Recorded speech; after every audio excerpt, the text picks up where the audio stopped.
Faz-me chegar ao teu rio, Senhor. Faz-me beber do teu rio, Senhor. Faz-me viver no teu rio, Senhor. Faz-me chegar,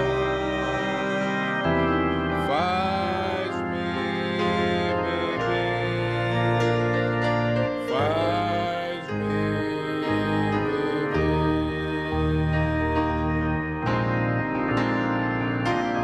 faz-me chegar ao teu rio, Senhor.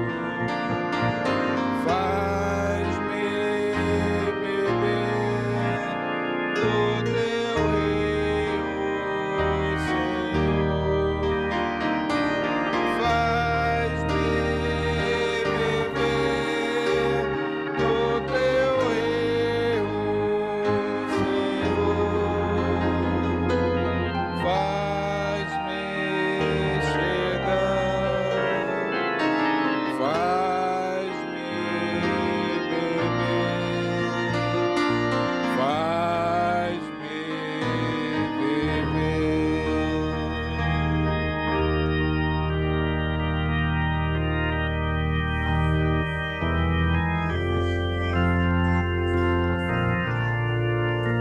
chegar aos teus rios, beber dos teus rios e viver nos teus rios. Que esse rio de água viva, esse rio transformador, inunde o nosso ser e que se torne vida em nós. Vida através dos nossos pensamentos, vida através das nossas palavras, das nossas atitudes, dos nossos sentimentos, Senhor. Vem, rio de vida, vem e abunda a tua igreja, Senhor, em toda a face da terra. Em teu nome poderoso, Cristo Jesus, te suplicamos.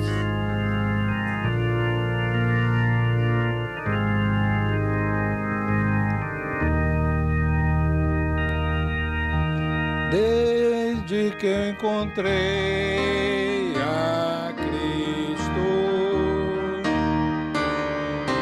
e senti seu terno amor, tenho achado paz e vida pra sempre cantarei.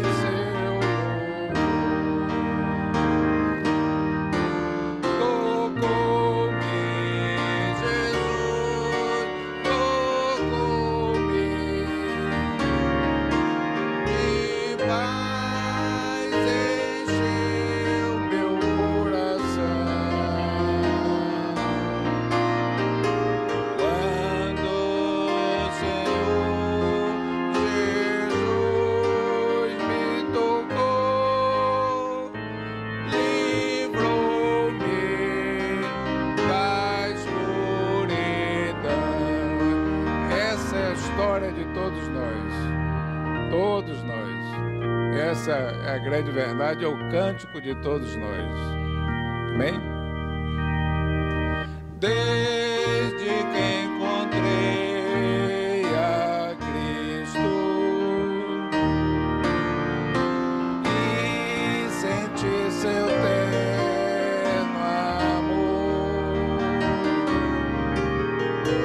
tenho achado paz e vida pra sempre cantarei seu nome.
ele fosse cego, para que ele nascesse cego. Foi ele ou foi seus pais? Mas através de um toque divino e restaurador, aquele homem saiu da escuridão, conseguiu sim ver a Jesus como a sua luz divina, como a sua luz verdadeira. Que esse toque também chegue a cada coração aqui presente, em áreas que ainda estão obscurecidas pelo pecado. Que este toque, Senhor, clamamos, rogamos a Ti, chegue aos nossos familiares, para que toda escuridão seja tirada e que a Tua luz divina brilhe através de cada vida. Que este toque, Senhor, chegue à Tua igreja em toda a face da terra, a Teu corpo, Senhor, aos Teus ministros, Senhor. Que a Tua luz brilhe e seja manifestada através desse toque divino.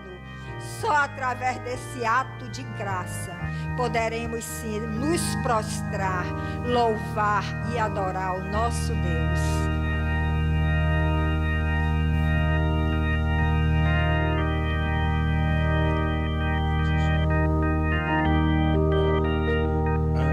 Sublime Salvador, do melhor do meu ser, entrego meu coração, peço recebas, ó Deus, em sacrifício a minha vida dou. Eu a entrego a Ti, pois Tu deste o melhor para mim, o melhor quero Te dar, prostrado a Teus pés, Senhor. Este é o lugar para mim, onde Teu Espírito me diz: dá-me o Teu coração. Toma o Senhor, em sacrifício a minha vida dou. Sim, eu a entrego a Ti, pois Tu deste o melhor para mim,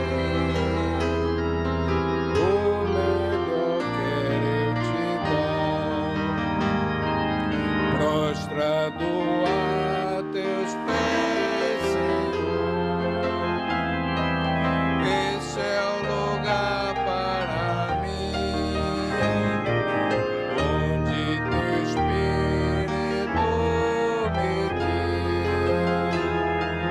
dá-me o Teu coração, em sacrifício a minha vida dou. Sim, eu a entrego a Ti, pois Tu deste o melhor para mim, o melhor quero Te dar.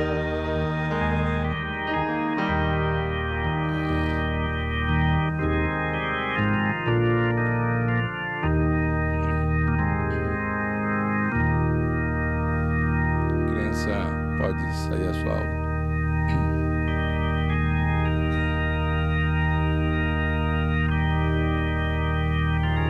Tens ouvido o clamor do coração do Senhor.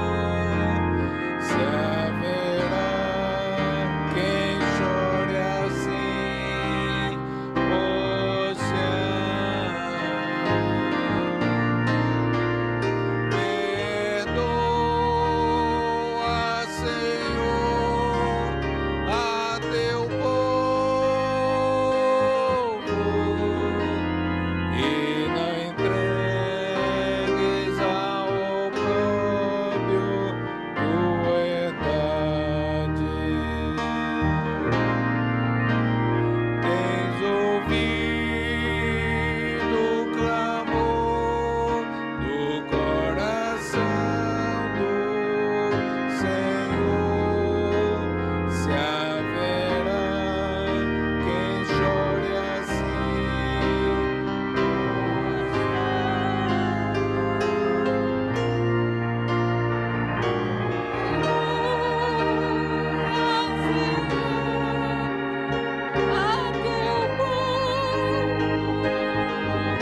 porque muitas vezes não temos escutado a Tua voz. Muitas vezes, Senhor, não temos obedecido a Tua voz, ao Teu mandar. Perdoa-nos, Senhor. É o Teu povo, a Tua igreja. Sião é Tua igreja, é Teu povo, Senhor. Perdoa-nos. E sara, Senhor, sara a nossa terra, sara o nosso coração. Sara-nos, Senhor, para que nós façamos aquilo que Tu desejas, aquilo que Tu queres. Sim, Senhor, nos conduza por Teus caminhos eternos. Nos mostra, Senhor, através do Teu Espírito atrás de nós, dizendo: filho, este é o caminho, andai por ele. Que assim nós possamos andar, Senhor, obedecendo a Tua voz, cumprindo os Teus propósitos aqui na terra. Nós Te engrandecemos e Te agradecemos por este tempo contigo, ó Deus, pela Tua presença em nosso meio. Tu és fiel e justo e bom. Por isso nós Te agradecemos, em nome de Jesus. Podem sentar, irmãos.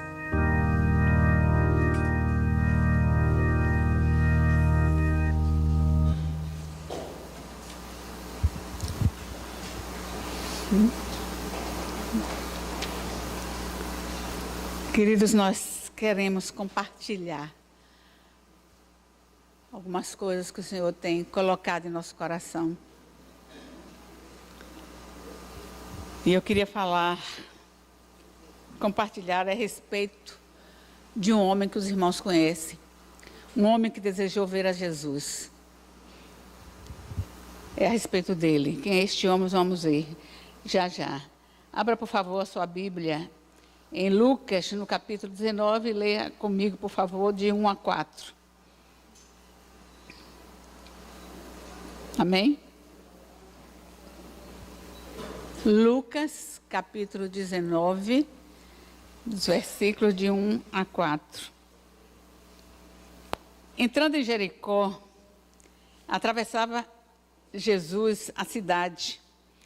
Eis que um homem chamado Zaqueu, maioral dos publicanos e rico, procurava ver quem era Jesus, mas não podia por causa da multidão, por ser ele de pequena estatura. Então, correndo adiante, subiu a um sicômoro, a fim de vê-lo, porque por ali havia de passar. Até aqui. Então, quem era este homem? O nome dele já disse aqui no texto, né? Zaqueu. E Zaqueu, esse nome Zaqueu, irmãos, significa justo. Mas, na verdade, apesar de ter este nome de justo, este significado do seu nome, justo, ele não representava o que de fato significava o seu nome, justo. Ele não representava, as suas ações não representavam. E nós temos aprendido aqui que o nome de uma pessoa expressa o seu caráter, diz mais ou menos, ou diz mesmo, né? Nem mais ou menos não, diz o que ele é. Se nós lembrarmos de Abigail, casada com Nabal, lembra que Nabal teve uma atitude com Davi abençoava Nabal todo o tempo, e no momento que Davi precisou dele, estava com fome, sua tropa toda com fome, foi pedir alguma coisa, e Nabal negou de uma forma bem estúpida, bem estúpida. E nesse momento, os empregados não disseram nada a Abigail, nada a ele, mas foram falar com Abigail. E a Abigail foi ao encontro de Davi, que já ia destruir tudo que dizia respeito a Nabal. E ele disse, Abigail disse a Davi: não faça tal.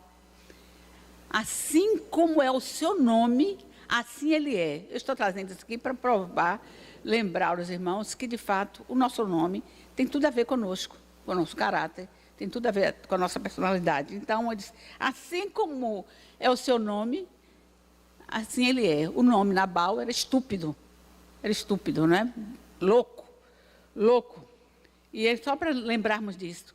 E este nome, este homem Zaqueu, justo, o Senhor não representou este nome hora nenhuma, porque as suas atitudes eram exatamente de um ladrão e de uma pessoa violenta. Este era o Zaqueu.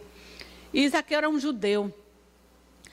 Como lemos aqui, ele era chefe, aqui ele diz maioral, mas ele era o chefe da alfândega, naquele momento, naquela época, um funcionário público, chefe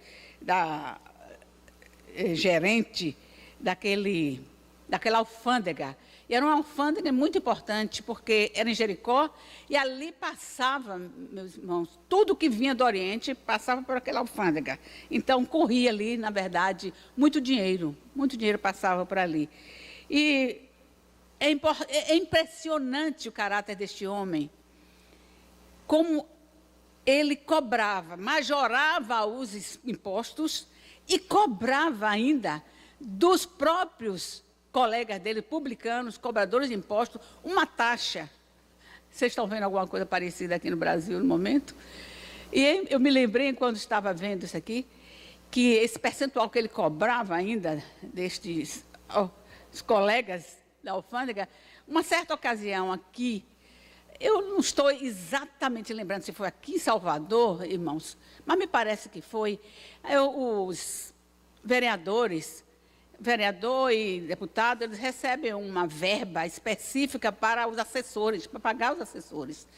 E aqui estes vereadores fizeram o seguinte, eles davam um cheque para estes homens, para eles darem o recibo de que, de fato, estava recebendo aquilo, mas tinha de volta um percentual bem maior, algo semelhante. Então, você vê que o caráter do homem é o mesmo, desde que, eu não digo desde que nasceu, que Deus não fez assim, mas desde que o pecado, desde que o pecado entrou, sempre há essas atitudes no homem.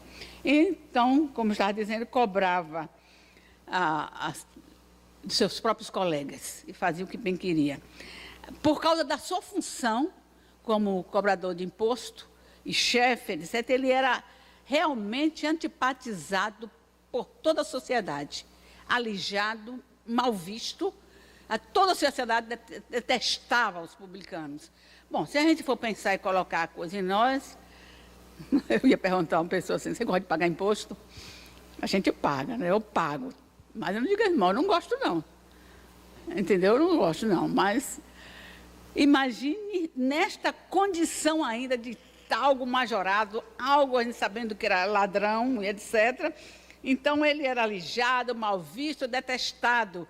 Você sabe que os publicanos não podiam entrar na igreja, na sinagoga, dizendo, né, na época. Eles não podiam entrar na sinagoga. Religiosamente também eles não eram aceitos. Eles não entravam, não podiam entrar nas sinagogas. E, irmãos, porque eram considerados pecadores. E pecador não tinha simplesmente a função, o que a gente vê, o que é pecado. Pecadores por causa da profissão que eles tinham e porque não criam e não obedeciam à lei. Por isso, que nós sabemos que pecador é aquele que erra o alvo, aquele que transgride o que Deus determinou. Então, eles eram, nesse aspecto, também considerados pela sociedade. Politicamente, também eles não eram aceitos de maneira nenhuma, porque os cobradores de impostos estavam a serviço de Roma. E, logicamente, Roma era a autoridade dominante naquela época, os romanos, não é? E, então, um judeu servindo a romano, vocês podem imaginar, eles eram considerados, portanto, traidores da pátria, traidores.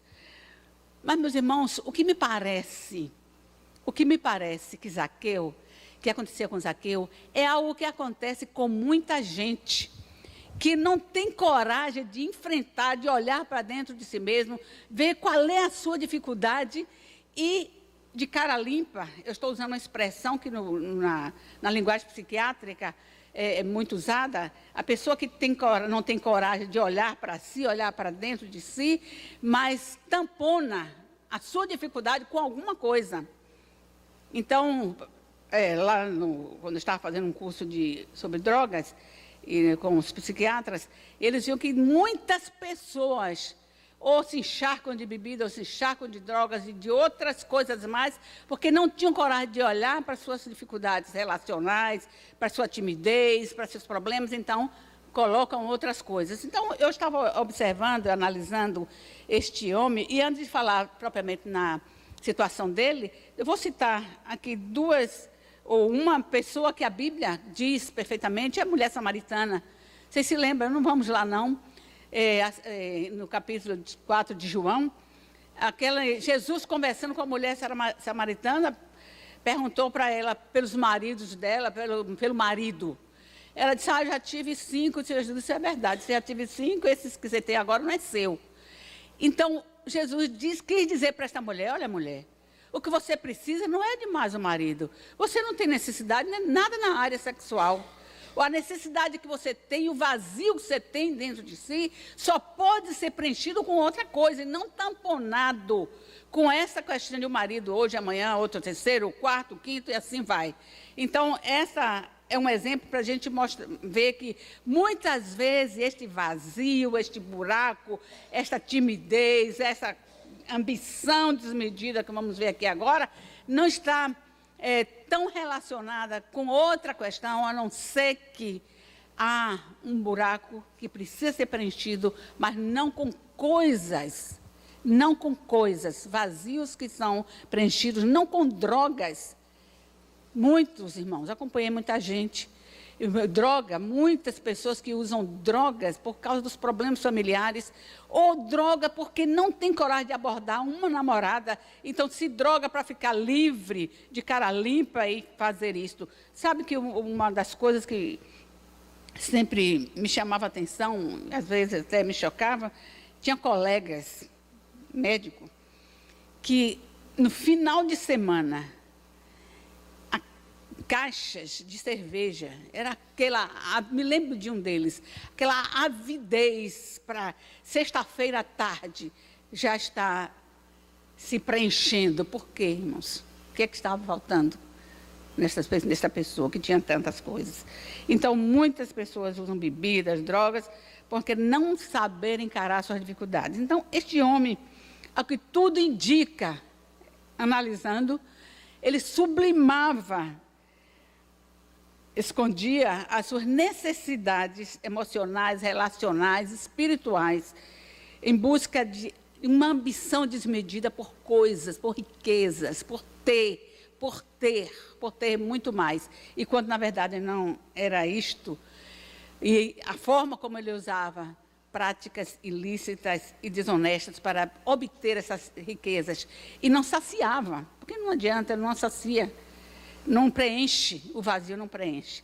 Aí eu pergunto, por que será que Zaqueu queria tanto ver a Jesus? Aqui no texto a gente vê. Seria simplesmente uma curiosidade?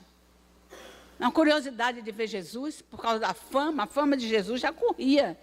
Das suas curas, dos seus milagres, já corria, sim, pelas cidades. E já tinha chegado a Jericó. E no caminho, a irmã estava orando por um outro cego, e eu me lembrei dele. Então, o cego de Jericó Bartimeu, ele estava no caminho quando Jesus estava passando, indo. Esta cura e outras curas, certamente, irmãos, já tinham chegado a esses lugares que estavam já tocando neste homem, em Zaqueu. E, irmãos, eram cridos, os milagres, as curas, eram cridos com regozijo por muitas pessoas, aceitos com regozijo. Até mesmo aquelas autoridades, até mesmo aqueles que estavam no poder, eles criam com relutância, ou porque nós sabemos perfeitamente como é o homem, a vaidade do homem, é uma autoridade admitir que Cristo, eu vi esses dias aliás, não sei se foi Vitória, alguém me mandou uma jornalista criticando, porque no momento que o senhor Bolsonaro foi eleito, orou, e olha, gente que tem tradição evangélica, então, orou, então a autoridade, a gente sabe, as críticas, mas estava vendo, estava sabendo. Então, este homem, ele certamente já estava ouvindo das curas, dos milagres, sabia do que estava acontecendo. E os irmãos lembram também que Herodes queria ver Jesus, mas queria ver por medo. Ele disse, será que é João Batista que ressuscitou? Eu matei, eu decapitei, será que é ele? E, irmãos, ou com perplexidade, com outra curiosidade, querendo ver um sinal, assim como os gregos. Mas é verdade, irmãos, que em Zaqueu havia uma certa curiosidade em ver Jesus. Existia uma certa curiosidade. E eu pergunto, você não teria, não? Se eu tivesse na época, eu teria. Deixa eu ver esse homem de perto, né? Podia ser nem ainda tão movida, mas para ver o que é que ele está fazendo. Uma certa curiosidade.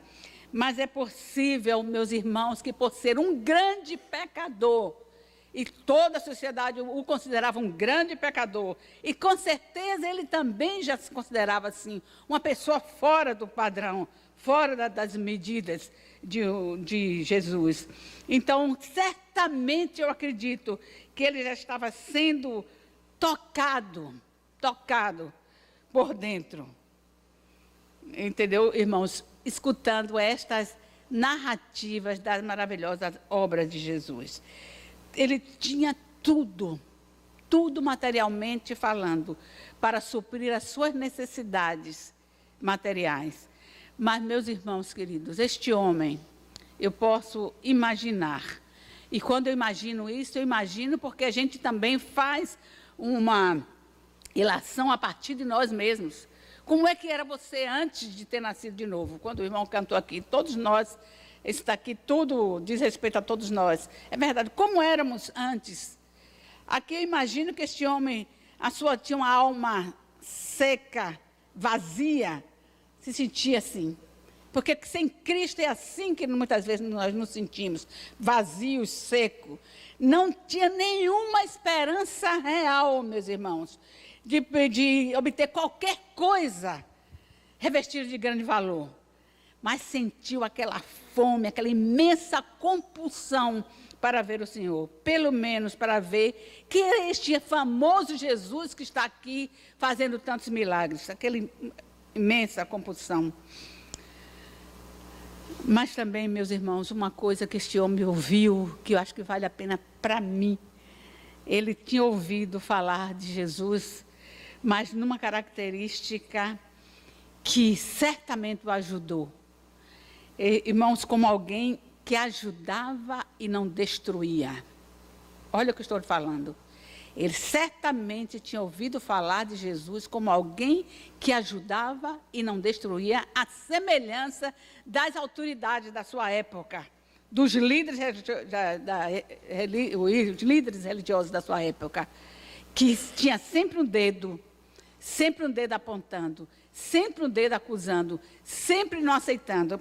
Jesus tinha uma postura totalmente diferente. Isso deve ter sido um grande incentivo, um grande atrativo para que ele se arriscasse, se aventurasse a ver Jesus. Nós lemos aqui que existia uma grande multidão, então, à sua frente. Então, este impulso, meus irmãos, de querer ver Jesus, que eu comecei a dizer isso antes, este impulso, não, certamente, aquilo que estava ouvindo dos milagres, das histórias contadas, estava mexendo, mas eu tenho certeza absoluta que neste momento já era o Espírito Santo de Deus, movendo, trabalhando no caráter deste homem, impulsionando para que ele buscasse uma solução para o seu grande pecado, para a sua situação que não teria outra solução se não entrasse aí o dedo de Deus. Em João 6,44, se os irmãos quiserem ir lá, vocês já sabem de cor também. João 6,44 diz assim: ninguém vem a Jesus a não ser trazido pelo Pai. Por isso eu acredito que era o Espírito Santo de Deus já movendo esse homem, trazendo para Jesus, porque senão ele não teria se movido, irmãos. Somente a curiosidade iria passar e não ia passar disto. Ele estaria aqui. Mas mesmo o Espírito Santo de Deus atraindo o homem, meus irmãos, para Cristo, mesmo o Espírito Santo de Deus atraindo o homem para Cristo, muitos obstáculos podem surgir, muitos obstáculos. Sejam obstáculos espirituais. Eu lembro de mim, quantos obstáculos espirituais a gente pode ver, lembrar, e a tradição. Sim, meus irmãos, sabe por quê? O medo, muitas vezes, de deixar a idolatria, eram pessoas que serviam a deuses tais e tais, e devoto do tal, como é que ficaria? Eu me lembro que eu não era devota, não, mas paizinha tinha muita dor de barriga quando era pequena, e aquilo me incomodava muito. Eu fazia muita promessa a não sei quem, não me lembro mais nem a quem, para que ela se livrasse daquelas dores de barriga. Então, irmãos, você largar determinada, o medo. Pense bem nessas pessoas de religião de matriz afrodescendente, que tem muito mais a cobrança, como digo assim, o medo mesmo, porque ameaça, né? A cobrança é a ameaça. Eu já escutei muita gente trabalhando como trabalhavam nos guerreiros, e pessoas que tinham pavor, medo do que ia acontecer se ele deixasse de oferecer aquilo, de servir aquilo, de ir para aquela quartinha. Muitas pessoas que nós acompanhamos nessa época que tinha esse receio. Então, muito medo. E eu me lembro que essa questão da tradição religiosa, irmãos, tradição da igreja, que nossos pais cultuavam, isso também é um empecilho, muitas vezes, muito forte, que a gente precisa atentar. Em Provérbios 6:20 tem uma palavra que naquela época que eu estava tomando aquela decisão, e que meus irmãos diziam, você está deixando a religião do pai para seguir a religião de amigo, disse aquilo, e uma leitura, não sei porquê, eu estava fazendo uma leitura pelo livro de Provérbios. Imagine, você conhecendo a Jesus, falando Provérbios, Velho Testamento, você fica meio perdida, por isso que a orientação sempre deve ser, começa pelo livro de João, não é isso, Elia? Começa pelo livro de João, para que você se firme. E lá em Provérbios 6:20 disse, filho meu, guarda os mandamentos de teu pai e não deixa a instrução da sua mãe. Imagine, eu que já estava numa confusão, se deixa, se não deixa, se vai, está certo, eu leio um texto deles.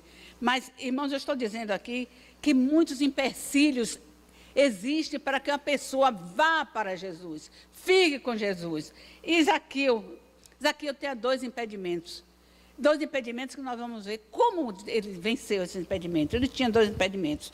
Nós lemos aqui que o impedimento era que tinha uma multidão na frente dele, e ele era de baixa estatura. Ele era de baixa estatura, como é que ele iria chegar a isto?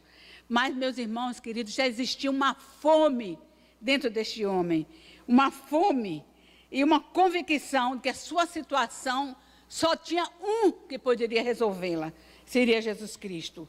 Mesmo que a multidão fosse um empecilho, ele não parou por aí. Ele queria ver Jesus. Ele se determinou, porque eu acho que é isto. Para nós seguirmos a Jesus, irmãos, existe uma determinação muito grande. E eu não estou falando aqui só de novo nascimento, não, irmãos. Para seguirmos a Jesus, para andarmos com Jesus, precisa uma determinação grande em nosso coração, porque muita coisa vai nos tirar do meio. Muito. Eu me lembro que com minha irmã, uma das minhas irmãs, eu disse, menina, vamos. Ah, mas o que é que meu marido vai dizer? Ah, que não sei o que lá. Essas coisas que que as pessoas vão colocando na frente, sem que haja uma convicção realmente, e com uma convicção de que é pecador. Por isso, nós temos que falar de Jesus e mostrar que o homem é pecador, meus irmãos. É pecador. Se passarmos a mão só pela cabeça, não vai muito bem, não, porque eu não peco, eu não bebo, eu não fumo, eu não roubo. Essa é a ideia. Esta é a ideia, mas não é bem assim. Este homem estava certíssimo, que não havia saída para ele. E ele tomou uma decisão certíssima, irmãos. Ele tomou uma decisão, mesmo que haja este empecilho na minha frente, mesmo que me ache um tolo, mesmo que me ache um insano, eu quero ver este homem, eu quero ter um contato com este homem, e eu vou subir até mesmo numa árvore, e nada o impediu de ir adiante. E eu quero dizer para os irmãos, isso é para nós, irmãos, todas as pessoas que são diligentes e que amam ao Senhor, diligentes e que amam o Senhor, vão perceber a sua presença. Amém? Eu esperava um amém dos irmãos. Porque se nós não formos diligentes e amarmos o Senhor, irmãos, nós vamos parar no meio do caminho. Por Jesus, ou sei lá, no nosso meio a gente costuma dizer, muitos corriam bem. Não sei se Paulo faz uma referência a isso. Muitos corriam bem, mas paralisaram no meio do caminho.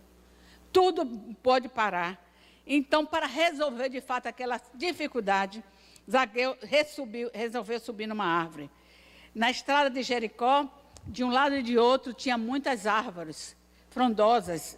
E uma delas era o sicômoro. O sicômoro é uma árvore grande, tipo figueira. Então, era grande e diz que fácil de subir. E ele resolveu subir. Esta atitude, meus irmãos, esta atitude de Zaqueu foi determinante para a sua vida. Subir nesta árvore significava que ele disse, não, quando ele passar por aqui, nesta posição que estou, ele vai me ver. Ele vai me ver. Eu estou deixando para que nós vejamos a segunda e última parte dessa palavra, irmãos, para que a gente veja como as coisas são determinadas e levadas realmente por Jesus. Esta atitude foi determinante, foi uma bênção para a vida de Zaqueu, uma bênção a seu favor. Ele colocou numa posição que pôde ser visto por Jesus e, ao mesmo tempo, irmãos, ser encontrado, ser posto em contato com Jesus. De outro modo, não seria possível. Não seria possível, mas esta atitude e esta determinação, mesmo que eu me chame de insano, desde mesmo que eu pense, olha o cobrador de imposto, ó, tão rico, tão famoso, onde é que ele está? Isso, nada disso foi um empecilho, porque já existia esse anelo, esse desejo no seu coração. Então, com esta atitude, ele ultrapassou este obstáculo, tanto da multidão quanto da sua altura. E, irmãos, e com esta atitude, ele obteve o vislumbre do divino Filho de Deus. Irmãos, eu pergunto para você, eu já perguntei para mim, eu pergunto para você, o que é que nós estamos fazendo para tirarmos os obstáculos da nossa frente, para que nós tenhamos mais comunhão com o Senhor, para que nós ouçamos o Senhor? O que é que nós estamos fazendo? O que é? É o sono que lhe impede? É o celular que lhe impede? É a televisão que lhe impede? É o trabalho que lhe impede? O que é? Nós temos, meus irmãos, que ter essa disposição, essa determinação, senão nós não vamos fazer nada. Eu digo que às vezes eu trabalho hoje mais do que eu trabalhava no passado. E tem muito projeto e muita coisa para fazer. E eu me determinei, não estou querendo nenhuma vantagem, mas eu me determinei que para que eu tenha um momento com o Senhor, eu preciso acordar mais cedo ainda. Mais cedo, senão, irmãos, quando você chega às 8 horas da manhã, 8h30, 9 horas, acabou. Seu dia é tomado todo com outras coisas. Quando você chega lá, já chega no portão, já tem isso, tem isso, faz aquilo. Então, para você manter uma comunhão com o Senhor, é preciso essa determinação. É as madrugadas e o horário que temos em família para juntos estarmos orando, senão nós não vamos vencer e nós não vamos ouvir o Senhor nunca. Deus ordenou para você e para mim. Deus ordenou para todo homem, para toda alma, que o buscasse. Esta é uma ordenação do Senhor, buscasse. E instintivamente, nós precisamos buscar a Deus, buscando a Deus. E quando fazemos isto, irmãos, respeitamos mesmo isto, a despeito de pecado, a despeito de tudo, Ele está ali pertinho de nós. Ele está pertinho de nós quando nós fazemos isto. Vamos em Jeremias 29, por favor. Jeremias 29, versículo 13. Você sabe de cor esse texto.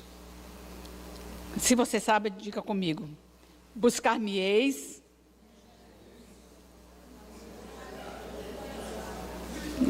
Eu sei que está sendo gravado, então vou dizer juntos, os irmãos falaram com muita timidez. Buscar-me-eis e me achareis quando me buscardes de todo o coração. 1 Crônicas 28, 9 diz assim: se o buscares, será achado de ti. Se o deixares, rejeitar-te-á para sempre. Que terrível. Jesus, então, meus irmãos, percebeu a fome de Zaqueu, percebeu um coração faminto. É Jeremias 29:13 e 1 Crônicas 28:9. São os textos que nós lemos. Voltemos aqui para o texto de Lucas 19, versículo 5. Venha comigo, por favor. Lucas 19, versículo 5. Quando Jesus chegou àquele lugar, ali em Jericó, olhando para cima, disse-lhe Zaqueu, olha como disse-lhe, eu tenho impressão, eu não tenho impressão não, eu não sei como, mas tudo indica que Jesus, parece que Jesus sabia o nome de Zaqueu. Será que Zaqueu era tão conhecido que já chegou a isso? Ou o Espírito Santo de Deus estava colocando isto para que Jesus visse esse homem? Porque ele diz assim, quando Jesus chegou àquele lugar, olhando para cima, disse-lhe, Zaqueu, desce depressa, porque hoje, olha irmãos, o que está escrito aí, hoje me convém. É interessante, irmãos, antes de o finalzinho desse texto, é interessante que Jesus disse a Zaqueu, hoje me convém entrar em tua casa. Não está dizendo, olha Zaqueu, é conveniente para você que eu entre na sua casa, que eu vá à sua casa, eu vou fazer uma porção de coisas. Hoje me convém, quer dizer, convém a Jesus entrar naquela casa. Veja que zelo que o Senhor tem pelos famintos, meus irmãos, pelos necessitados. Olha que zelo, igreja, que Jesus tem por os que estão perdidos, que Jesus tem pela nossa família, que Jesus tem pelos que estão desviados, o zelo pelos que estão necessitados. Com certeza, meus queridos, Zaqueu não se sentiu digno da atenção de Jesus. Ele não se sentiu digno. Ele não sentiu, certamente, ficou desconcertado com o convite de Jesus. Desce depressa, Zaqueu. Desce depressa que eu vou para a tua casa hoje. Mas, irmãos, mesmo ele teve aquele vislumbre, não sou digno, desconcertado, como é que pode ser isto? Eu sou desonesto. Esse vislumbre, mas a gente vê, mas as palavras bondosas de Jesus, ele já sabia que Jesus vivia com os pecadores. Essa palavra bondosa de Jesus o animou e não temeu a nada. Nem mesmo temeu aqueles que estão aqui no texto, que começaram a criticar a Jesus. Olha, ele vai para a casa de pecadores, vai comer na casa de pecadores, na casa de um publicano. Nem isto fez com que Zaqueu retrocedesse, irmãos. Nem essa crítica. E a Bíblia diz que ele desceu depressa e alegre. Jesus, meus irmãos, lidando com a escória da sociedade, com a classe humilde, ele agiu assim. Sempre ele agiu sem preconceito. Sempre ele desafiava as leis da sociedade da época, porque eram leis que com certeza não, eram leis, está claro, eu sei com certeza querendo reafirmar, mas está aqui, que eles sempre desviavam a atenção do que estava escrito para seu bel prazer. Lembra que o Senhor disse, honra teu pai e tua mãe, acima de qualquer coisa, só para reafirmar isso, honra teu pai e tua mãe. O que eles faziam? Não dava aquela oferta, porque dizia assim, é corbã, é para o Senhor, para mentir, irmãos. As tradições todas que eles colocavam, mas Jesus sempre desafiou essas leis sociais para reafirmar uma coisa importantíssima. O Evangelho é anunciado para pecadores e não há limite para a graça de Deus. Você quer dizer comigo isto? O Evangelho... E eu gostaria que os irmãos falassem de verdade, que confirmassem isso, porque é evangelho isso mesmo.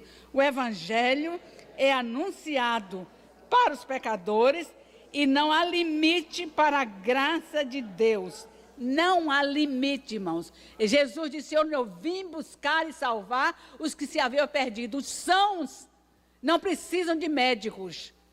Sim, os pecadores, nem os justos, nem os sãos. Precisam de médicos, mas sim aqueles que são realmente pecadores. E aqui, irmãos, está o auge desta palavra que eu quero dizer para os irmãos. Aqui está o auge desta mensagem. Jesus disse assim: me convém pousar, ficar, dormir em tua casa. Jesus disse isso. Em Apocalipse 3, de 20, não sei lá, nós sabemos de qual também, Jesus diz assim: eis que estou à porta e bato. Se você ouvir que eu estou batendo, e se você abrir esta porta, eu vou entrar, vou cear e vou ficar aqui, se você abrir. Embora, irmãos, Zaqueu sentisse um desejo irresistível de conhecer a Jesus, de fato, Jesus sabia que existia um desejo no coração de Zaqueu, porque lá no original, eu não sei qual é o original, mas eu li isto, que esta palavra, me convém ficar na sua casa, pousar, morar, ficar hoje aqui, irmãos, era algo enfático e fazia parte perfeitamente do projeto de Deus para cada pessoa. Era enfático, fazia parte da missão divina de Jesus, não somente salvar, mas estar para ensinar. E a sua graça salvadora era completa, iria complementar tudo.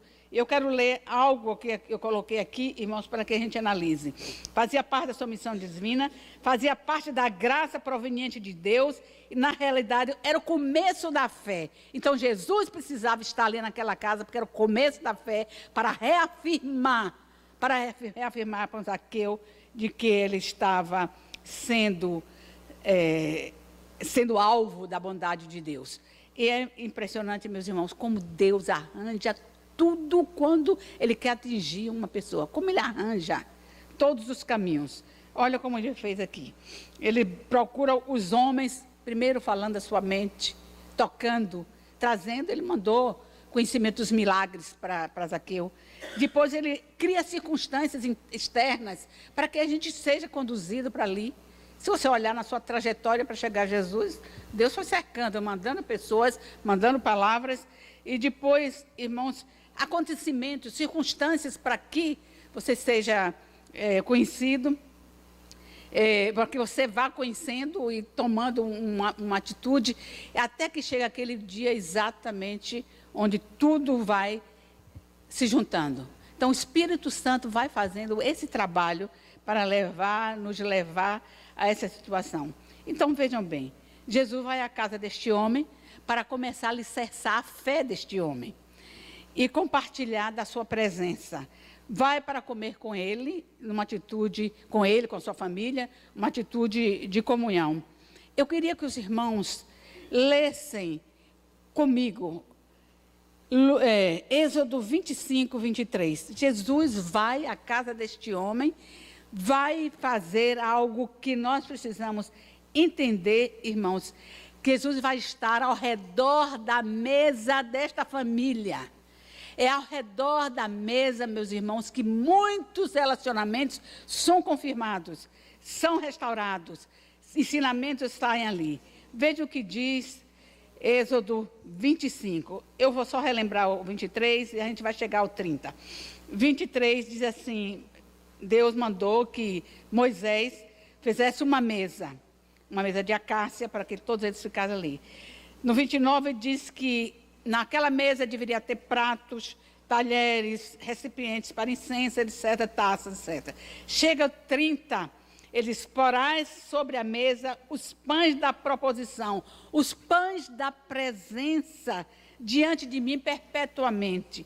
Irmãos, significa que ao redor de uma mesa, da mesa da sua casa, da mesa da sua família, da mesa do seu jantar, o pão da presença está ali. Quem é hoje o pão da presença? Jesus, ele disse: eu sou o pão da vida. Ele é o pão da presença, irmãos, em cada casa, em cada lar, Em cada momento de refeição, a presença do Senhor precisa ser estabelecida. Nós tivemos, depois da televisão, depois que todo mundo trabalha, um faz o prato e vai para frente da televisão, outro vai para o seu quarto, ou vai para não sei para onde, quando que, na verdade, Jesus esperava isso, irmãos, que Ele está presente na sua casa na hora da refeição. Por que isso, irmãos? Porque isso nós precisamos entender. A mesa de refeição, quando ele mandou que Moisés fizesse este móvel para o tabernáculo, o pão da presença vai estar diante de mim a vida inteira. É neste momento, irmão, no lar, onde as famílias vão compartilhar as suas dificuldades, ensinos vão ser feitos, vidas restauradas, regeneradas. É nesse momento, nessa comunhão, você não precisa ir lá, mas em Lucas 14, o Senhor dá a entender isso. Jesus sempre estava comendo com alguém. Sempre ele estava comendo com uma pessoa, com os amigos, por isso ele foi chamado até de comilão e beberrão, porque sempre ele estava comendo em comunhão com alguma pessoa. Não era simplesmente para comer, irmãos, era para compartilhar, era para ensinar. Só neste capítulo aqui a gente vê Jesus dando 3 ensinos importantíssimos. No capítulo 14, você já foi, não tem problema. 14, ele está na casa de um fariseu. E ele aproveitou este momento. Ele estava na casa do fariseu e na mesa onde ele estava sentado tinha um hidrópico. E as pessoas estavam observando Jesus. O que é que ele vai fazer aqui, nesse momento? E Jesus aproveitou, meus irmãos, este momento para dar uma lição imensa a respeito da hipocrisia do homem. Jesus curou aquele hidrópico e as pessoas perguntou, é lícito curar no sábado ou não é? Aí Jesus aproveitou e disse, olha, se seu filho ou se seu gado caísse lá no buraco, você iria tirar ou não iria, porque era dia de sábado? Aí Jesus trabalhou a hipocrisia com eles. Mais adiante, Jesus dá outra lição, a lição de humildade, ainda no mesmo lugar, vendo os convidados, cada um escolhendo os primeiros lugares, sentando à frente, eu quero sentar junto certamente do dono da casa, ou perto de Jesus. Jesus, então, deu outra lição. Olha, quando você for convidado para uma casa, não escolha os primeiros lugares. Pode ser que tenha um convidado mais importante, e se você vai ir, o dono da casa vai dizer, não, olha, sente mais lá, porque aqui tem um convidado que é mais importante. Jesus ensinou uma lição de humildade. Ao redor da mesa, irmãos, é onde os pais, onde Jesus está presente, muitas coisas podem ser ensinadas. Nesse mesmo texto ainda, Jesus dá outra lição. Aqui nesse momento, ao redor da mesa, dá outra lição. Ele disse, olha, quando você convidar alguém para a ceia, não convide os mais ricos não, sabe por quê? Esses ricos vão poder te pagar. E não, você já recebeu a bênção. Mas convide os que são pobres, estão nos valados, que estão por aí, porque estes não têm com que pagar, e teu pai vai pagar. É Deus que vai pagar. E aqui, meus irmãos, ele continua ainda trazendo a parábola da grande ceia, vendo toda essa situação. Ao redor da mesa, muitas pessoas são restauradas, muitos familiares podem ser regenerados, e nós vamos encontrar Jesus trazendo uma restauração ao redor da mesa para Pedro. Pedro negou Jesus, ele estava envergonhadíssimo, arrasado, porque teve aquela atitude. E Jesus pôs uma mesa para ele. Você vai perguntar onde? Quando eles estavam pescando, porque depois dali eles ficaram tristes, decepcionados, cada um para um lado, foram pescar. Aí Jesus foi para a beira da praia. E ali, irmãos, fez de jejum para eles. Mas ensinou onde teria peixe, muito peixe, e botou pão e peixe, aguardando. E ali naquele banquete que ele fez na beira da praia, ele deu uma oportunidade para Pedro perder a vergonha e conversar com Jesus. E é interessante, foi uma lição para mim, que Jesus não chegou ali para dizer, está vendo, Pedro? Eu não disse que você ia me negar? Ele não fez isso, ele não disse isso. Ele começou a conversa com Jesus, com Pedro, dizendo, Pedro, tu me amas? Foi diferente, irmãos. Tu me amas, e ali Pedro foi restaurado. E outra pessoa que Deus restaurou ao redor da mesa foi Davi. Ao redor da mesa ele restaurou Davi. No Salmo 23, ele diz que como um bom pastor que guarda o seu rebanho, ele disse a Davi, no versículo do Salmo 23, você sabe de cor salteado, não precisa nem ir lá, nem eu vou lá. No versículo 2, ele disse assim, ele me faz repousar em verdes pastos. Ele me faz, ele me disciplina, ele me conduz a águas de descanso, tranquilas. Ele me conduz. Era o padrão, era o exemplo. Ele me conduz através do seu exemplo. É o Senhor Deus fazendo isso para seguir adiante. Ele me restaura, irmãos, a vida e o vigor. Ele me incentiva, não me destruiu, ele me incentivou. E me dando outra oportunidade. Isto é Davi pensando e dizendo, ele me guia, guia-me pela vereda da justiça. Além de dar outra oportunidade, ele me guia dando princípios. E por fim, põe uma mesa na presença dos inimigos, dos que queriam destruir Davi. Pôs uma mesa, honra Davi, unge a cabeça com óleo, restaura a posição deste homem. Então, irmãos, é ao redor da mesa que Deus quer nos restaurar. Vai restaurar, você vai ver, restaurou ao redor da mesa, estou terminando, Zaqueu, e ele quer restaurar, irmãos, as nossas familiares, as nossas vidas ao redor da mesa. Não perca, paz, esta oportunidade, essa história de comer cada um num horário. Eu me lembro perfeitamente como era os dias na nossa casa, como era diferente de hoje. Hoje só almoçamos juntos praticamente aos domingos, mas com os nossos pais, era ali, ensinava a postura de como é que está na mesa, como é que comia, como é que era. E não eram crentes não, mas tinham essa postura. Portanto, é ao redor da mesa que muitos milagres podem acontecer, irmãos. Zaqueu precisava desta presença, queria reafirmar sua decisão, a sua necessidade. O milagre da conversão, irmãos, ele mexe muito conosco. O milagre da conversão, ele atinge a pessoa nos seus recalques, nos seus problemas psicológicos, na sua transformação, porque quando o Espírito Santo de Deus entra em nós, ele começa a fazer esse reboliço interno, esta unção interna que é para nos tornar a imagem de Deus. A imagem de Deus, a unção internamente. Por isso que ele diz que não precisa que ninguém ensine. O Espírito Santo vai ensinar, vai transformar essa vida nossa na imagem de Deus. Zaqueu passou, irmãos, a partir daquele momento, a ver Cristo como seu grande referencial. Seu grande referencial. Sua vida, seus valores, as suas ambições, as suas prioridades celestiais foram mudando.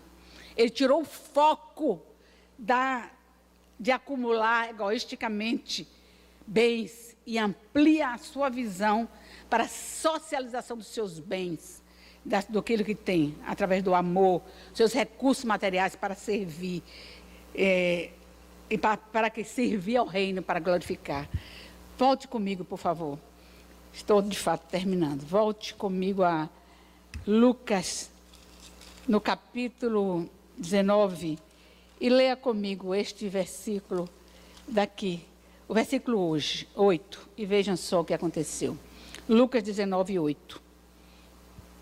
Entre mentes, Zaqueu se levantou e disse ao Senhor: Senhor, resolvo dar aos pobres a metade dos meus bens, e se em alguma coisa tenho defraudado alguém, restituo 4 vezes mais. Zaqueu enxergou o mal que estava fazendo e fazia à humanidade, aos seus amigos, seus circunstantes. E ele disse: eu decido indenizar a quem eu prejudiquei, além do que a lei determina, a lei lá de Êxodo 22, 2 Samuel 12, 6, além do que a lei determina, que para um boi, são 5 vezes, né? 5 bois. Para uma ovelha, 4. Por isso que Davi teve que, em 2 Samuel, Davi disse isso e disse, vocês vão pagar esse medo, e pagou, literalmente, perdendo 4 pessoas da sua família. Então, aqui exigia, mais do que a lei exigia, a sua atitude, ou a antiga atitude, ele considerou como roubo, e disse, restituo, portanto, 4 vezes mais aquilo que roubei. E veja agora, meus irmãos, o versículo 9 também. Então Jesus lhe disse, hoje houve salvação nesta casa, pois que também este é filho de Abraão.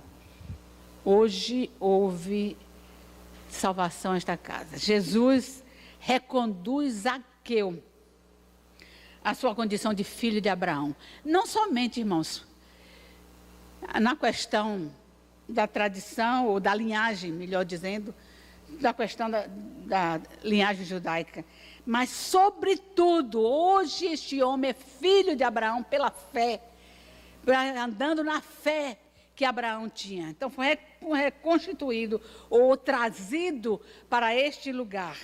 E concluiu Jesus, porque o Filho do Homem veio buscar e salvar o que se havia perdido. Meus irmãos, eu quero terminar dizendo o seguinte, existem muitos Zaqueus precisando da ação salvadora de Jesus Cristo. O Senhor não veio buscar, como eu já disse, os sãos, mas Ele veio buscar os doentes. Jesus se colocou na posição de médico, que não recusa e não pode recusar nenhum paciente. Se o médico recusar, ele pode ser penalizado, se ele recusar o paciente. E Jesus se colocou nessa posição dizendo que os doentes precisam de remédio. E a igreja, meus irmãos, é o grande hospital de Deus na terra. A igreja é o grande hospital de Deus na terra. Fique certíssima disso. Nós precisamos, a igreja precisa acolher os doentes espirituais. Ele acolheu o jovem rico, os doentes emocionais, Timóteo, Elias. Vão ler a vida deles e vocês vão ver se eram ou não doentes emocionais. Precisa acolher os feridos, os físicos, feridos físicos, como aquele bom samaritano acolheu aquele que foi realmente destruído ou ferido por aqueles ladrões no caminho. Então, precisamos, irmãos, acolher. Jesus diz, faça-os entrar, na parábola das bodas, ele diz, faça-os, é um imperativo. Eu tenho perguntado, Senhor, faça-os entrar. Como é que podemos fazê-los entrar? Porque é um imperativo. Faça-os entrar para as bodas. Encha a minha casa, faça-os entrar. Vá aos valados, faça-os entrar. E eu fico perguntando, meu Deus, como fazê-los entrar? Como fazê-los entrar? Esta é uma ordem. Irmãos, a igreja, de fato, é um grande hospital. Vera me mandou esses dias um vídeo da esposa, né, do senhor Bolsonaro, e ela demonstrou que ela teve uma depressão, teve muitas dificuldades. Onde foi que ela foi socorrida? Foi na igreja. Foi na igreja. Portanto, meus irmãos, a igreja é bonitinha, a igreja é limpinha, mas a igreja é para trazer, acolher, receber os pecadores.